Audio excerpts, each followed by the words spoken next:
was doing so well. All right. Thank you. All right, we'll say good morning, good morning. Let us begin by thanking all of our sponsors for this morning. Sure to thank our Talmud Torah sponsors for the month of Elul Haba Aleinu L'Tova, Baruch Marina Dubin, for dedicating all the Shir and Drushos this month in honor of our children and all of the suburban sons and daughters beginning their year of study in Eretz Yisrael. May their Torah study and mitzvahs in the Holy Land merit the release of our precious hostages, the success of our soldiers, the return to their families, and the arrival of Mashiach Tzidkinu Mihira B'Yameinu. Amen. Our week of learning sponsors, Josh and Malki Rosenblum, and Shalom and Zahav Rosenblum, the Ilui Nishmas, Yisrael David ben Moshe Herschel, Zichron Levracha. We hope the brother of Rav Gedalia. We hope that in the merit of our Talmud Torah, then Hashem will have an aliyah and the family Einacham. Rabbi, so with that, let us begin. So we'll say, we didn't get to the Mishnah, did we? We did. Look at that. Look at that. Incredible, incredible.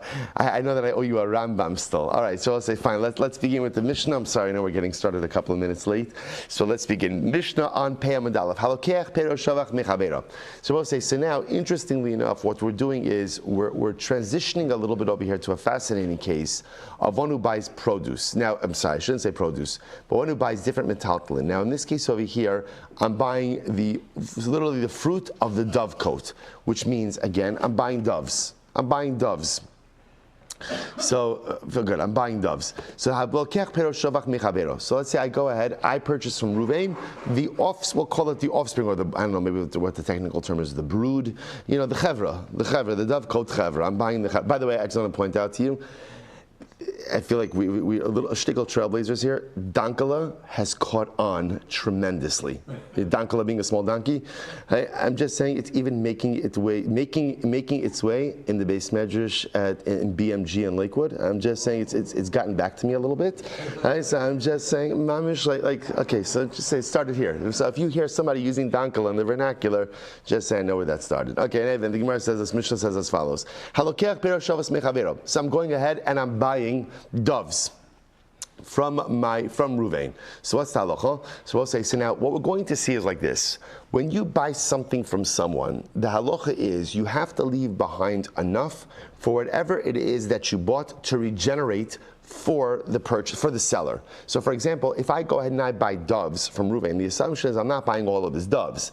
I'm buying some chevra of doves, and then at the end of the day, I have to leave enough over so that his dovecot, his dove chevra could regenerate. So when I buy doves from Ruvain, so what am I leaving behind? Mavriach brecha rishona. So if you look at the Rashbam says over here, Mafriach halokeach brecha rishona maniach lifroach emaim sheosan lo machar shekein derech hamochrim peros shovach laake brecha rishona. So when I buy doves from my friend, what I'm leaving behind, literally mavriach means I cause to run away, which means I leave for Ruvain the brecha rishona.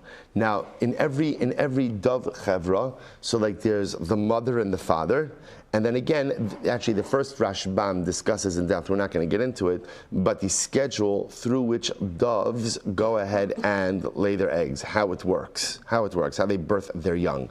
So when I buy doves from Ruvain, the assumption is I'm leaving behind the mother and father, and brecha rishona means the first couple, the first brood, the first group. That way, again, Ruvain has the ability to repopulate his dovecot after I buy the doves. So the mother, father, and the first unit of offspring are always excluded from the sale. Good. Peros kaveras, no tal gimin nechilim asaris. So similarly, if I'm buying bees, and interestingly enough, this is not buying honey, this is actually buying bees. We'll discuss buying honey in just a moment. So if I go ahead and I buy bees, no tal gimin nechilim, included in that purchase are 3 swarms of bees, umisaris. And then I'll say, now we'll have to go ahead and discuss what this means, because misares literally means like to castrate or to make sterile. So we'll discuss exactly what that means in the Gemara. Chalos tvash, let's say I'm buying from Ruvain honeycombs, then maniach beis chalos. I buy the honeycombs, but I always leave behind 2 honeycombs in the hive for regeneration purposes. Zeisim lakots. In this case, I will say I'm buying olive wood, or I'm buying olive trees to harvest it for the wood. Maniach shtei grufios. You go ahead and you leave 2 branches. Leave 2 branches. So the idea of this Mishnah is when you buy these items from the seller, I buy these items from Ruvain, the assumption is I'm always leaving something behind in order to allow the purchased item to regenerate. Good. Let's analyze. Says the Gemara. So it's interesting because in the Mishnah, we said that if I go ahead and I purchase the offspring of the dovecote, so I leave behind Mavriach Brecha Rishona.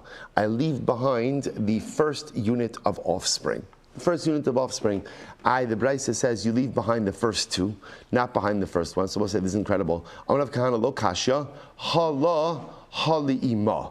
So we'll say, listen to this. The Mishnah is saying as follows. The Mishnah says the way it works when you buy doves is it's understood that Ruvain is never depleting his dove population. So he's selling me a brood, he's selling me a chevra, but obviously he's going to want to regrow his dove chevra.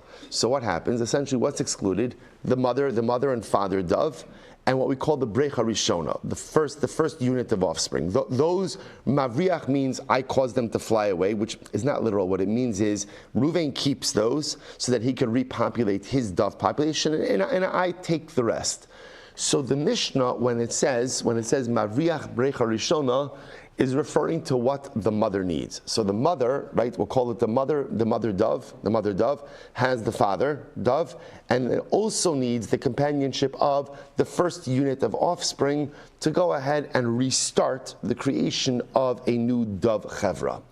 When the Brisa says that you leave behind 2 units of offspring, that's because the daughter, we'll call it the daughter dove, right, and her mate, the daughter dove, they need their offspring in order to go ahead and repopulate. So in other words, the Mishnah is only talking about from the perspective of the mother and father dove. The Brisa is talking about from the perspective of the mother and her mate. From perspective, they also need the population or the unit underneath them in order to go and repopulate. The Gemara says, I don't understand. I'm not kana. So alo kasha hala halima. So the Gemara says, let's analyze this. Maishna ima the mitzvasa abarta va'azuga. So let me get this straight. So the mother dove, now both say, by the way, what's absolutely fascinating about this is apparently for doves to rebuild the brood, they need companionship.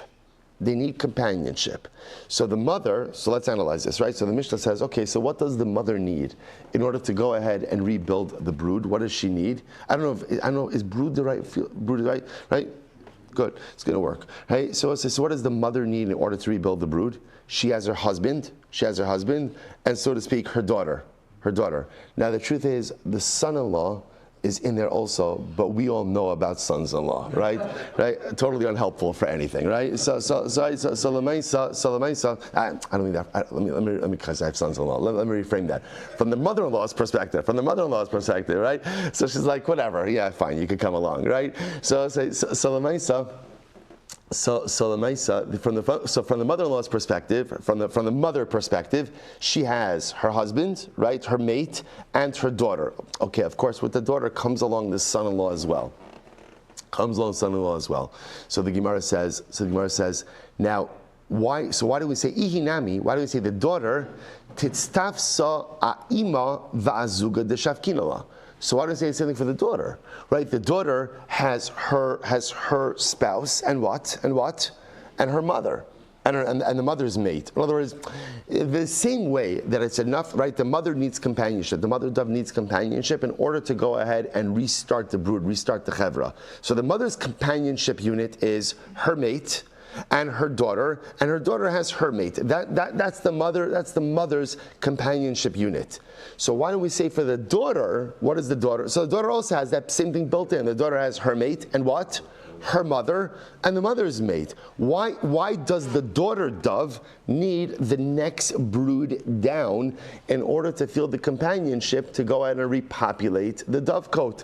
So we'll say this is incredible and so profound. Ima abarta mitztavsa. A mother is very content with the companionship of her daughter. Barta a'ima lo mitztavsa. But a daughter is not necessarily content with the companionship of her mother. So just fascinating, this idea within nature, that the way it works is the mother has her child, she's totally fine. But for the daughter dove to be able to repopulate and to rebuild, ultimately, again, the companionship of her mother is not enough.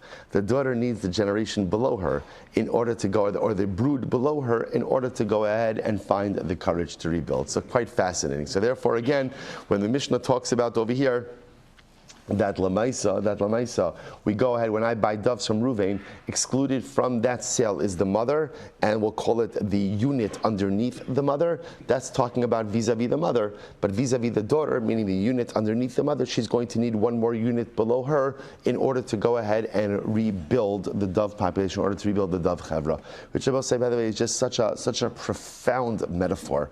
Not necessarily in terms of the daughter-mother relationships, and not necessarily in terms of the mother-son-in-law relationships, but in terms of this concept that sometimes when something that you build is taken away, the koach to rebuild comes from the chevra around you, right? Having a support network, having people around you to give you the koach to rebuild is so incredibly important. I will say, this is something very important to be sensitive to as well.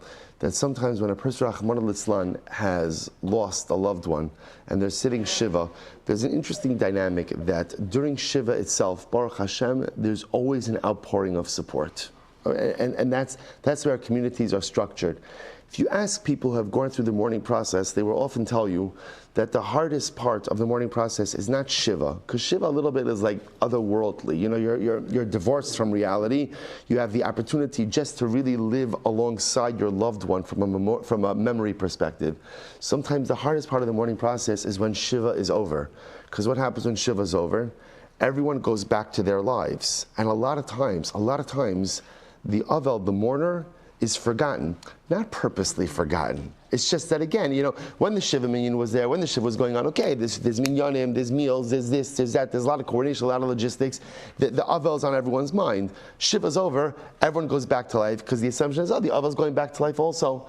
But sometimes we have to be so sensitive. Sometimes dafka, the time to be there for a person in their aftermath of loss, is dafka when they get up from Shiva, to make sure to make that call a day or two after they get up. Was thinking about you. How are you doing? Sometimes that call, that outreach is even more impactful than the Shiva visit itself. The Shiva, everybody remembers, the day after, 2 days after, 3 days after, a month after.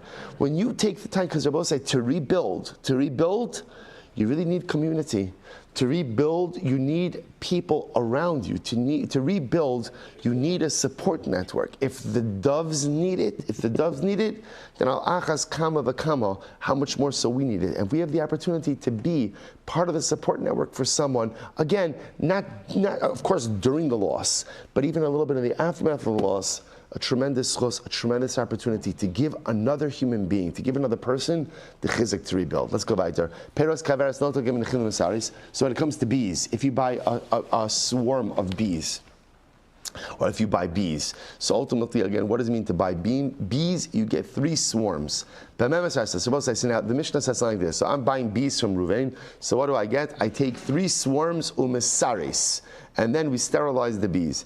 So what is that talking about? Peros, kaveras, notel. So what does that mean? First of all, how exactly do you sterilize bees? What exactly is involved in that? So the Gemara says, Amar Yehuda, Amar Shmuel, bechardal. Interesting, you feed them mustard. So the Gemara says, so what does that mean? Lo chardal masarsan. No. It's not that mustard sterilizes bees. Ella mitoch shepian chad. So we'll say mustard is spicy. So what happens when the bees eat the mustard? Because it's spicy, chosros va'ochlos as duvshan. They go ahead and they go back and they eat their honey.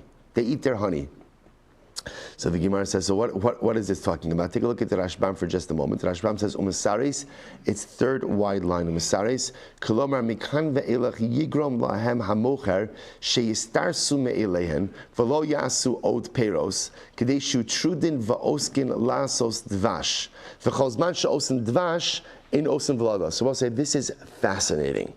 Apparently, bees are very focused. So either bees are mating or they're producing honey, but they're never doing both. So the idea over here is, how do you get bees to stop mating? So if you give them the mustard, so they start eating the honey. Once they start consuming honey, that puts them into the stage of honey production. And if they're producing honey, then they are not mating. Ein osin vlados.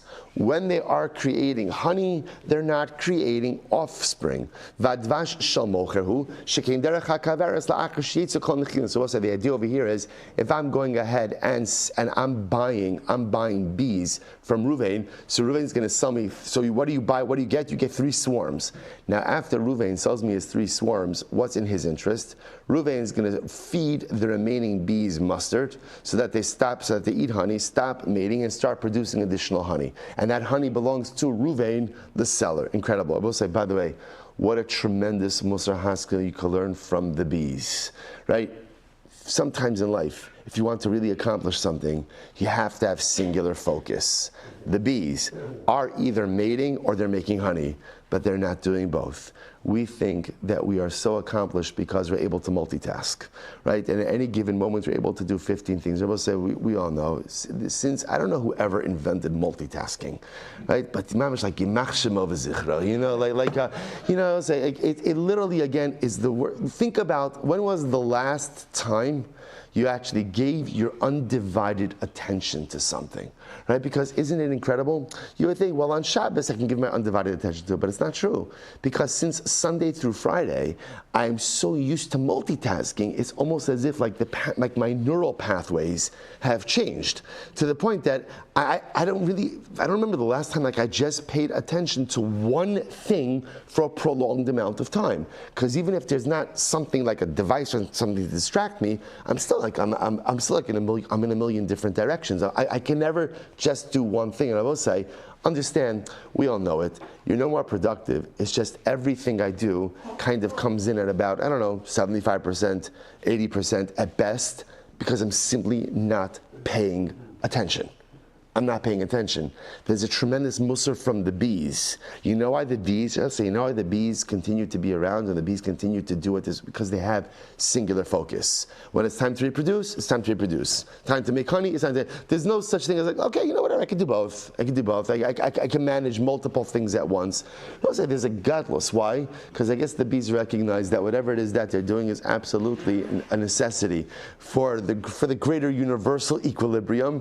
And when you realize that the greater universal equilibrium needs you to be focused, you remain focused. If only we realized that what we do is also necessary for greater universal equilibrium, we'd be a lot more focused on what it is that we're doing as well. Something mamish to think about, because I will say at the end of the day, we're not being any more productive. We're just doing a lot of things at about 75 to 80% of greatness at most. And that's good. That's good multitasking. That is good multitasking.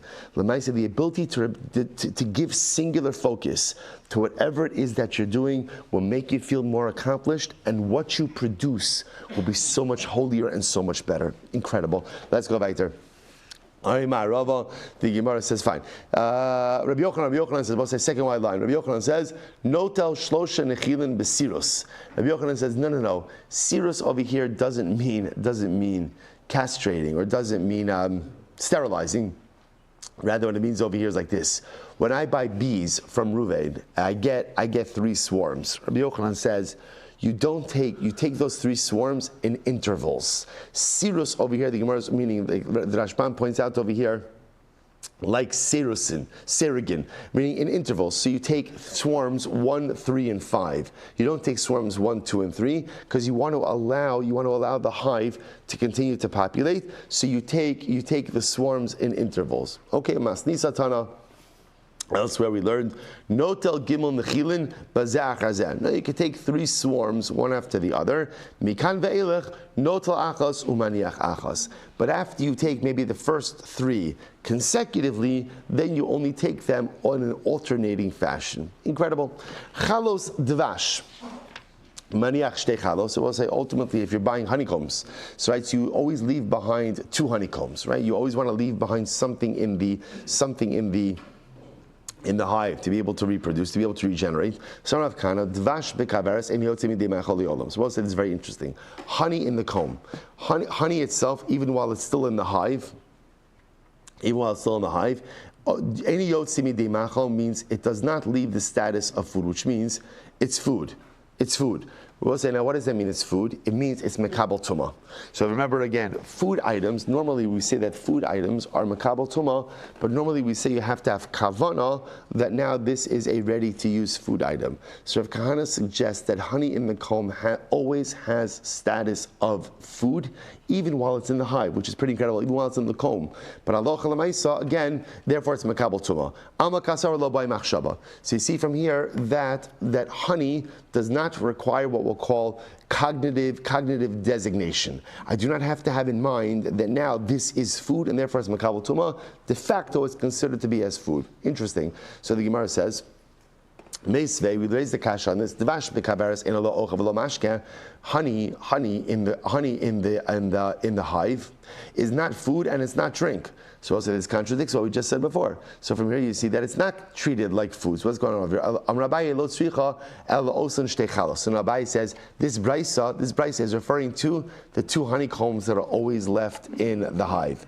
Because the two honeycombs are always going to be left for regeneration purposes and they're not meant to be removed and consumed, therefore what? Therefore halacha l'maisa, they have the status of the hive and not the status of ochel, not the status of food. Incredible. Rava Amar, so Rava says, Amar Rabbi Elazar, so Rava Amar Rabbi Elazar he. This reflects the view of Rabbi Eliezer. Sorry, Amud Bezer will say Disnan. Kaveres Torah, this is fascinating. So we're going to see a fundamental machlokas about the status of beehives. So Kaveres Devorim. Rabbi Elazar Omer, Rabbi Eliezer Omer, Harehi Kekarka.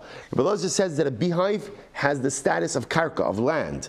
Now we'll say, now what does that mean? Now we'll say, this is fascinating. Therefore, the Kosvan I love Pruzbol. Let's remember again, Pruzbol. Pruzbol means, again, halacha l'maisa shmita wipes out all debts. However, again, if you go ahead and you hand over your debts to Beis Din, those debts remain collectible. The only way to go ahead and hand over debts to Beis Din is if the debt is secured by real property. There has to be karka. Rabbi Elazar says, because Rabbi Elazar says that a beehive is like karka, therefore again, halacha l'maisa, if you have a debt secured by a beehive, you can write a pruzbol for that debt. Furthermore, again, a beehive is not mekabel tuma, right? Why not? Why not? Because it's karka. Karka is not mekabel tuma. V'harod demenu b'Shabbos chayiv chatos. If you go ahead and you remove honey from the beehive on Shabbos, you are chayiv v'chatos. Why are you chayiv v'chatos? Which malacha have you done? This is the malacha of kotzer. What's the malacha of kotzer? Oker davar mimakom gidulo. When you uproot, no different. If you go into your backyard and you're growing tomatoes and you pull off a tomato from the vine on Shabbos, you're chayiv midaraisa. You've done an act of katsira, harvesting. Pulling something up from the place where it grows is one of the 39 malachos. So again, Rabbi Eliezer holds that halacha l'maisa, a beehive is karka. So therefore, if you take honey from the hive on Shabbos, you are chayiv, one of the lamites malachos. So both say this is all the position of Rabbi Eliezer. Rabbi Eliezer holds therefore halacha l'maisa again that a beehive is karka. Now, by the way, just before we go on, remember why we're getting into this. We're trying to reconcile a machlokas. On one hand, Rav Kahana said that the honey in a hive is like food, and therefore it's mekabel tuma. The Brisa says that the honey in a hive is not food and is not mekabel tuma. So how do we reconcile the two? Sabai wanted to say they're talking about two different things. The Rav Kahana is talking about general honey in the hive, right? The Brisa is talking about the two honeycombs that you always leave in for regeneration purposes. That's not food. Rava says no, it's reflecting two different opinions. The Brisa that says that the honey inside of the hive is not food, who is that? That's Rabbi Eliezer. What does Rabbi Eliezer hold about a beehive in general? He holds that a beehive is karka. It's karka. Oh, so if it's karka, anything inside of it is karka also, and karka is not mekabel tuma. So therefore, Rabbi Eliezer holds that the beehive is karka, the honey inside of the hive is karka, and therefore it's not mekabel tuma. On the other hand, the Chacham say, ain't close another pruzbal. So Chacham disagree. Well, so we're going to see the Chachamim hold that a beehive is not karka. Beehive is not karka at all. Rather, again, a beehive is metaltalin. Ein kosan al pruzbal. Therefore, again, you cannot write, if you have a debt that is secured by a beehive, you cannot write a pruzbal for such a debt. Be'enuki karka, or mikabel tuma. It's not karka, therefore it's mikabel tuma. Bimkama. Varod de mimena b'Shabbos pater. And if you take honey out of a hive on Shabbos, you're pater. You're pater. Why are you pater? Because it's not karka. So because it's not karka, again, that's not an active culture, that's not an active harvesting. Amar Lazar. So it's very interesting. Rabbi Lazar says, my time is Rabbi Eliezer. Rabbi saying, now here's what's interesting. Now, why does Rabbi Eliezer hold that a beehive is karka? Right? It sounds very interesting, right? Because a beehive, I guess, could be on the ground, but a beehive also could just as easily be on a tree, right? There's somewhere else, somewhere high off the karka. Yet Rabbi Eliezer holds that a beehive is karka. Where did he get this from? So both say this is fascinating. Dichsiv, vayit ba osa biyaras hadvash. So I will say, this is incredible. This is talking about in Sefer Shmuel, where again, Yonasan, the son of Shaul, the Klal Yisrael is at war, and Shaul made the soldiers take an oath, swear that no one would eat anything until the battle was complete. Yonasan did not hear about this, and the Navi talks about how he ate some honey. Now look how the pasuk describes it. Vayit ba osa Biyaras hadvash. So ultimately, Yonasan took his staff, and he went ahead and he immersed it biyaros hadvash.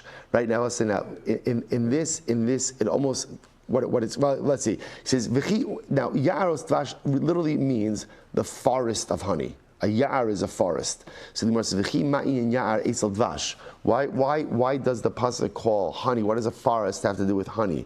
So therefore,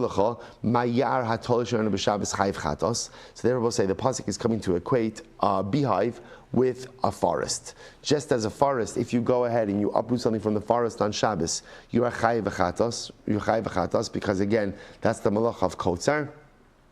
Afdvash harov de bimena b'Shabbos chayiv chatos. So too by honey. If you remove honey from the honeycomb on Shabbos, you are chayiv chatos. So we'll say, interestingly enough, this pasuk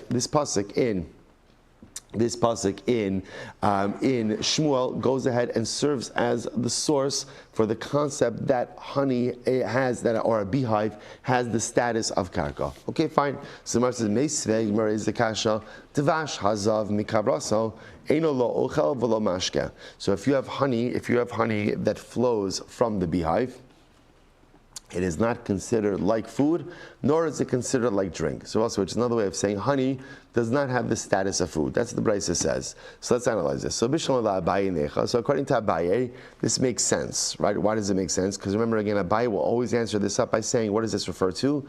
The two honeycombs that are always left inside of the hive. So those are never removed, right? They remain there for regeneration purposes. And that's what the Brisa is talking about. Therefore, Allah L'maisa again, that those are not considered food. Rava kasha. But what will Rava do with this? So the Gemara says, what does Rava do with this? Amrav Zvid Kegon Shazav Al Gabe Klimius Mos. It could be according to Rava, they are talking about honey that flowed out of the hive onto a disgusting utensil. So the idea over here is because it flowed onto a disgusting utensil, therefore what? Therefore again, no one's going to eat it. And because no one's going to eat it, it doesn't have the status of food. Because it doesn't have the status of food, therefore it's not mekabel tuma. Rav Achar Bar Yaakov Kegon Shazav Al Gabe Kashkashin. Rav Achar Bar Yaakov says it could be that the honey flowed onto splinters of wood. We'll say, what's difficult about splinters of wood? Splinters of wood is, because honey also is thick, you can't gather all of the impurities from it. So because now there are splinters of wood mixed into this honey, no one's going to eat it. So because no one's going to eat it, it doesn't have the status of ochel. And because it doesn't have the status of ochel, therefore it's not mekabel tuma. Okay, beautiful. So Mar says, Misvei, dvash bekavraso in Allah ochel v'lo mashke. So the Brisa says, when you have honey inside of the hive, it is not food and it is not drink. So we'll say halachically, it doesn't have the status of ochel. Chishav alav la'achila, but the moment again I will say you cognitively designate it, right? You have in mind now that you're going to eat it. So ultimately, again, metame tumas ochlin l'mash. Metame tumas ochlin Lemashkin metami tumas. Metami tumas ochlin lemashkin metami tumas mashkin. So we'll say, let me read that again. Chishap alav laachila metami tumas ochlin. If you have in mind to eat the honey, then ultimately the honey assumes the status of tumas ochlin, which means it's receptive to tumas ochlin. Lemashkin, if you have in mind to drink it, metami tumas mashkin, then it becomes receptive to tumas mashkin. Okay, so let's analyze. So Abaye necha. So we'll say, so remember again, Abaye never has a problem with any of these brises. Why not? Because in Abaye's model, there's always two different categories of honey. What is there? What is there? There is the honeycombs, right? The two honeycombs, and those two honeycombs always remain in the hive. So whenever you have a brisa that speaks about honey not being food, Abaye always says, no problem. That's referring to the two permanent combs that never remain, that never leave, right? Those don't have the status of food because no one's eating them. Those are going to remain there for regeneration purposes. And when we talk about honey in the hive being food, that refers to everything else. Everything else. Abaye always has a wonderful way to answer up any of these contradictions. So Rava's a bit more complicated. El Rava kasha, Amalacha Rava taritzachi. Rava says, here's how I have to interpret the brisa. How do you interpret it? Chishev alav la'achila enu matami tumas ochlin. So, right, read it like this. If you have in mind that you're going to eat the honey, ultimately, again, even though you have in mind that you're going to eat it, it still is not considered food, and therefore what? It's not mekabel tumas ochlin. Lemashkin, if you have in mind to drink the honey, it still doesn't become a drink, and enu matami tumas mashkin. I will say, why not? Because remember again, Rava will say, this reflects the view of Rabbi Eliezer. What does Rabbi Eliezer hold? What does he hold? That a beehive is karka, and because a beehive is karka, therefore what? It's not mekabel tuma. So even if you have in mind to eat the honey, to drink the honey, it doesn't make any difference. The honey ultimately, again, is still not going to be mekabel tuma. Incredible. Tanya Kaval said to Rav Kahana, I have a brayso that supports Rav Kahana, Dvash bekavrasa metami tumas ochlin shelo b'machshava. So we'll say, remember again, Rav Kahana is the one who comes along, and the brayso that says to Rav Kahana, Rav Kahana holds that halacha l'maisa, honey in the comb always is mekabel tuma, because Rav Kahana is of the opinion that halacha l'maisa, honey in the comb is considered food even without machshava, even without cognitive designation, and therefore it is mekabel tuma. So both say what comes out essentially is, first of all, a fundamental machlokes about the nature of beehives. Is a beehive considered to be karka, or is it considered to be metaltlin? So that's one machlokes. And then again, ultimately the status of the honey inside, and obviously that is going to have ramification as to whether or not the honey inside of the hive is mekabel tuma or not. If you hold the beehive is karka, then obviously again anything in karka is not mekabel tuma. Therefore, the honey in the hive is not going to mekabel tuma. If you hold this metaltalin, then halacha l'maisa again it can be mekabel tuma. But even if it's metaltalin, does the honey need the cognitive designation or not? That's also subject to machlokes. Okay, let's go right there. Zeisim lakotz maniach shtei grufos. So if you remember, if I'm buying wood, olive wood from Ruvain, I have to leave behind two branches so that again the wood could regenerate. So we'll say generally if I'm buying a tree, but again in this case over here, really what I'm doing is I'm buying a tree to cut down. I'm buying wood. So I'm buying a tree, I'm going to cut it down, I'm going to use it for wood. I'm buying it from Ruvain. So what is the halacha? The halacha is you have to leave a tefach of the stump, right? You can't cut it flush with the ground. You got to leave a tefach of the stump so that the tree has the ability to regenerate. Besulas hashikma, so what that means, so besulas hashikma is a sycamore tree that has never been cut down. So what's the halacha? Gimel tfachim. You have, when you could cut, so now I buy all these cases. I'm buying this from Ruvain to cut it down for wood. So you can do that, but you have to leave 3 tfachim of stump. Sdan hashikma, which is a sycamore tree that has been cut down before in the past. Base tfachim, you have to leave 2 tfachim of stump. If I'm buying reeds or I'm buying vines, you have to leave like a knot. So we'll say the way the reeds and the vines work is like, it looks like what's a knot in the actual plant. You have to leave a knot, right? You could cut up until the bottom knot, and you have to leave that knot. By palm trees and by cedar trees, once you cut it down, I will say you could cut it down all the way to the ground. Why? They don't regenerate. So remember again, that all of these halachos are, if you're buying these items, you could cut it, you have the right to cut it down, but you have to leave enough to regenerate. By palm trees and cedar trees, they don't regenerate, therefore you could cut all the way down flush to the ground. So is that true? We'll say that a sycamore tree that has never been cut down, when you cut it down the first time you bought the wood, you have to leave 3 tfachim of stump. Is that true? Or minor, raise a kasha. In quotes, it's in Besulas HaShikma b'shvius mepnei shi avoda. You can't cut down the Besulas HaShikma, right, the sycamore tree during Shemitah. Why? Because this is considered to be working with the ground. Rabbi Huda says, Kedarko aser. You can't cut down the sycamore tree in its normal way. Ella magbio yud tfachim v'kotzeitz. What you can do is go up 10 tfachim, and then you could cut it down. O gomeim me'im ha'aretz, or cut it flush with the ground. Now watch this. Now the idea over here is you can go ahead and cut down the sycamore tree in a way, and this is Shemitah. So Shemitah, you're not allowed to do any type of positive work with the land. So you could cut down the sycamore tree as long as you cut it down in a way that is quote unquote destructive. What's the definition of destructive sycamore tree cutting down? Well, it wasn't good English, but you understand, right? Is if you go ahead and you cut it flush with the ground. Right, so you cut it flush with the ground. Me'am ha'aretzu dekashi ha'idach ma'alila. So it sounds like over here, the only thing that's destructive to the, in other words, when can't the sycamore tree regenerate when you cut it flush to the ground. But it sounds like as long as you leave a little bit, it can regenerate. That contradicts what we said before. We said before that for the sycamore tree, it needs 3 tfachim to regenerate. But here it sounds like it needs even less than 3 tfachim. So what's going on? To which the Gemara says, so here's what's interesting. If you leave 3 tfachim, that is definitely beneficial. If you cut it down flush to the ground, that's absolutely detrimental. So here's what's interesting. Essentially, if you leave 3 tfachim, we know you're good to go for regeneration. If you cut it down to the ground, ultimately again, it's not going to regenerate. Between going ahead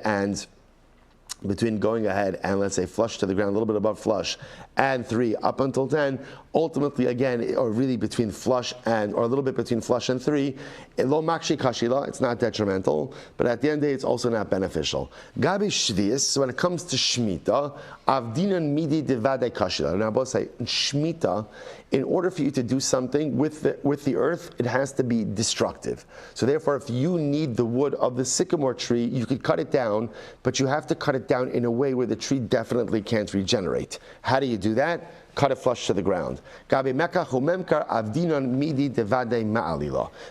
to mekach, when it comes to selling something, so obviously the goal over there is halacha l'maisa, to go ahead and do so in a way that is beneficial. In other words, I'm buying the wood, but I don't want to put the seller at a disadvantage, so that's why I have to leave him 3 tfachim of trunk, so therefore again his tree could definitely regenerate. Beautiful. So we'll say this is actually, listen to this. When it comes to a palm tree and a cedar tree, so there, if I bought it from Ruvain and I want to cut it down, I could cut it down flush to the ground. It doesn't matter why, because these trees don't regenerate. So the Gemara says, Ve'erez in Gizo Machlif, is that true? Is that true? The cedar tree doesn't regenerate. Rabbi say, get ready for this. Vaha Darish Rabbi Bar Lulaini. Rabbi Bar Lulaini says, Ma'idich Sadik Katamar Yifrach Ki Erez Balvanon Yiske. No, is no one amazed by this?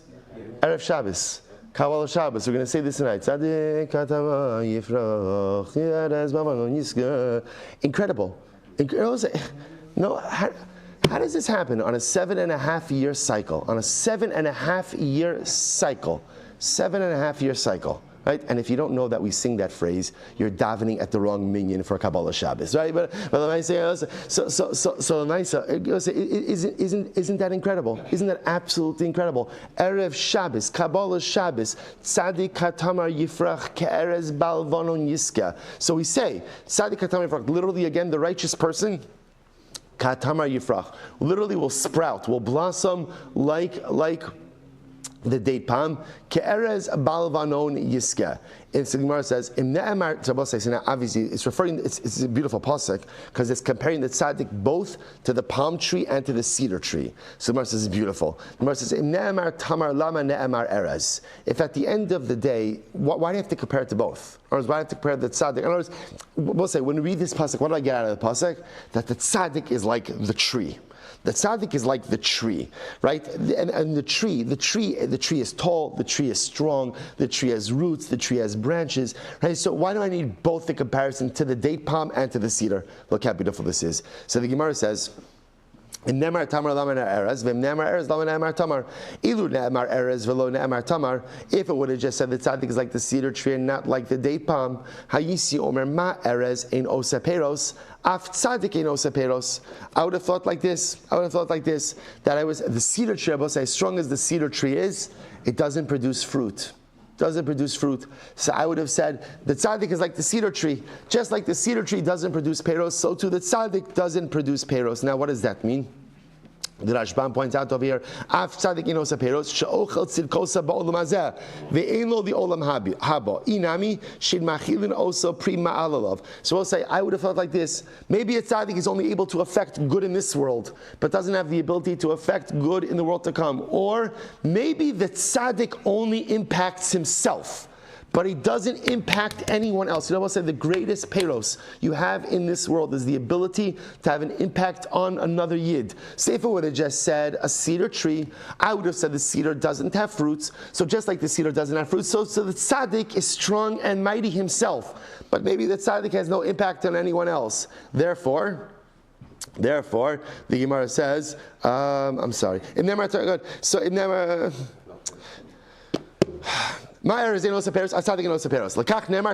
Therefore, the pasuk compares the tzaddik to the tamar. The tamar creates fruit, right? The date palm creates fruit, and therefore, halacha l'maisa again, the tzaddik is not only great and mighty in and of himself, but first of all, the tzaddik generates zechuyos in this world and in the world to come. And in addition to that, the greatness of the tzaddik is that he has the ability to impact himself and the ability to impact others. Ve'ne'emar tamar v'lo ne'emar erez, and if it would have just said the date palm, but not the cedar tree, hayisi omer, I would have said ma tamar ein gizo machlif, just like the tamar, right? The date palm, its trunk doesn't regenerate. When you cut down the date palm, it doesn't regenerate. Af tzaddik ein gizo machlif. Maybe when the tzaddik falls down, he can't regenerate as well. Therefore, lekach ne'emar erez. Therefore, the pasuk says erez. Therefore, the pasuk says cedar tree. So I will say, so to teach us what? That even when the tzaddik falls down, Sheva Yipol tzaddik v'kam, no matter how many times the tzaddik falls down, no matter how many times his trunk is cut down, the tzaddik always has the ability to regenerate just like the tamar. So I will say, look how beautiful this pasuk is. Tzaddik ka tamar yifrach ke'erez b'avon yiskeh. The tzaddik is like the tamar, is like the date palm. In what sense? Even when he's cut down, even when he fails, I'm sorry, just the opposite, right? The tzaddik is like the tamar to say what? The tzaddik has peros. The tzaddik has peros, that the tzaddik, the greatness of the tzaddik is that what he does matters in this world and the next world. And whatever the tzaddik does impacts himself and impacts others. Ke'erez ba'levanon yiskeh. But the tzaddik is also like the cedar tree. Namely, that just like when the cedar is cut down, it has the ability to go ahead and regenerate, so too the tzaddik has the ability to regenerate as well. It also gives us what is the definition of a tzaddik. The definition of a tzaddik is threefold. Number one, a person who is constantly and perpetually working to strengthen himself. Number two, a person who produces peros, doesn't just live for himself, but figures out what can I give to others. And number three, a tzaddik is someone who, when he fails, finds the koach to regenerate. When my tree is cut down, I figure out how to regrow myself. Those are the three ingredients for the tzaddik, all learned out from the tamar and from the erez. Now, both say, now for our purposes, to come back down to earth, the Gemara says, no, what's going on over here? But we just said before that the erez doesn't regenerate. All right, I'm going to leave you on the cliffhanger for that. We'll stop over here for today. So we'll have to see again how to reconcile the arazim. But I will say, what is chus to going to Kabbalah Shabbos tonight when we sing that phrase, how we're going to appreciate it in such a profoundly different way. And halavai, we should all be zochem Hashem to activate the three ingredients to becoming a tzaddik and live lives of profound tzidka. So I'll say, shkoyach. All right, Chavran Zoom, good Shabbos, everyone. Good Shabbos, good Shabbos. Good Shabbos.